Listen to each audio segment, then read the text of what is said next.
नमस्कार दोस्तों, स्वागत है आपका। दोस्तों आज देखते हैं समीक्षा अधिकारी और अन्य परीक्षाओं के लिए महत्वपूर्ण पर्यायवाची शब्द। पहला देखिए कि नदी का पर्यायवाची तो आपगा, निमग्ना, निर्झरणी। एग्जाम में अनेक बार पूछा है कि कुलंकषा, तो देखिए कुलंकषा पर्यायवाची है नदी का। और कल्लोलिनी भी एग्जाम में पूछा है, कल्लोलिनी भी पर्यायवाची है नदी का। फिर देखिए सरी, सरिता, नद, नदिया। फिर देखिए नदी का तट होता है, इसलिए देखिए तटिया और तटनी भी पर्यायवाची है नदी का। नदी के जल में देखिए एक तरंग की तरह रहता है, तो तरंगिणी भी पर्यायवाची है नदी का। नदी का जल हमेशा प्रवाहमान रहता है, इसलिए वाहिनी, वाहिनी और प्रवाहिनी, वाहिनी और प्रवाहिनी पर्यायवाची है नदी का। फिर देखिए पयस्विनी, पयस्विनी, लरमाला, जयमाला, कूलवती। कूलवती भी एग्जाम में पूछा है, पर्यायवाची है नदी का। नेक्स्ट देखिए कि सिंधुगामिनी, शैलजा। शैलजा मतलब पर्वतों से इसकी उत्पत्ति होती है, इसलिए शैलजा नदी का पर्यायवाची भी। देखिए शैवालिन, शैवालिन भी नदी का पर्यायवाची है। नेक्स्ट देखिए एग्जाम की दृष्टि से महत्वपूर्ण है नाव, तो नाव का पर्यायवाची देखिए तरी, तरणी, तरी, तरणी। फिर देखिए बेड़ा, बेड़ा अनेक बार मुहावरा कहते हैं लोग, बेड़ा गर्क, बेड़ा गर्क हो गया। तो बेड़ा पर्यायवाची है नाव का, गर्क मतलब डूबना होता है, गर्क मतलब डूबना। तो नाव डूब गई अर्थात किसी व्यक्ति पे भारी मुसीबत आ गई, तो इसलिए कहते हैं कि बेड़ा गर्क हो गया अर्थात नाव डूब गई।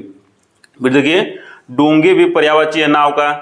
पतंग पर्यायवाची है नाव का, पतंग पर्यायवाची है नाव का। साथ ही देखिए ये सूर्य का भी पर्यायवाची है, पतंग सूर्य का भी पर्यायवाची है और नाव का भी, साथ ही पक्षी का भी, पक्षी का भी पर्यायवाची है पतंग। फिर देखिए जलयान और जलपात्र भी नाव के पर्यायवाची हैं।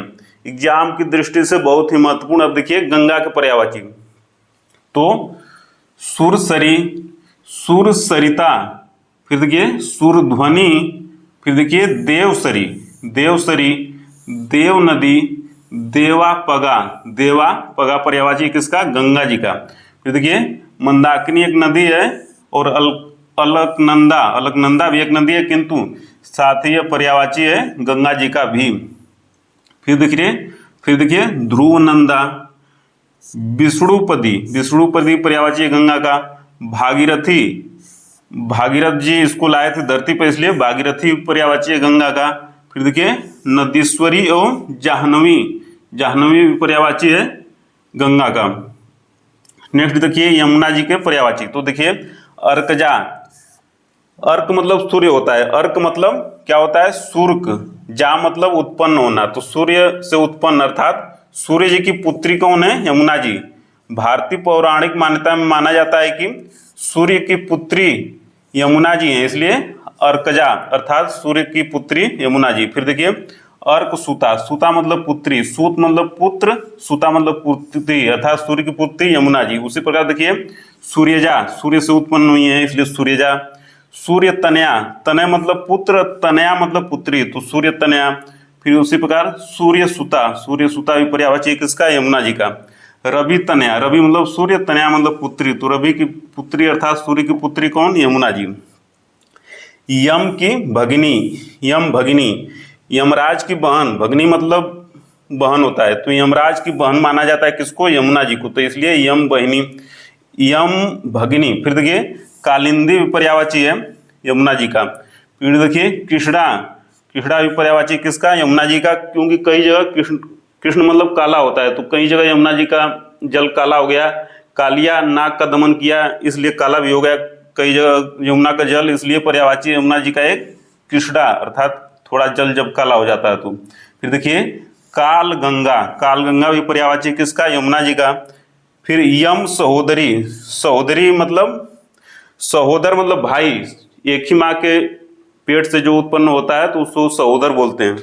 तो यम सहोदरा अर्थात यम जी की बहन, यमराज की बहन, यम जी की बहन, यमराज जी की बहन, यम सहोदरा यमुना जी। तो हंस सुता, हंस सुता और तरणी तनुजा, तरणी तनुजा भी। तो ये यमुना जी देखिए पुत्री किसका माना जाता है, सूर्य का, और बहन किसका माना जाता है यमुना जी को, यम का, यमराज का बहन। तो मिलते हैं जल्दी पर्यायवाची के अन्य क्लास में, तब तक सादर नमस्कार।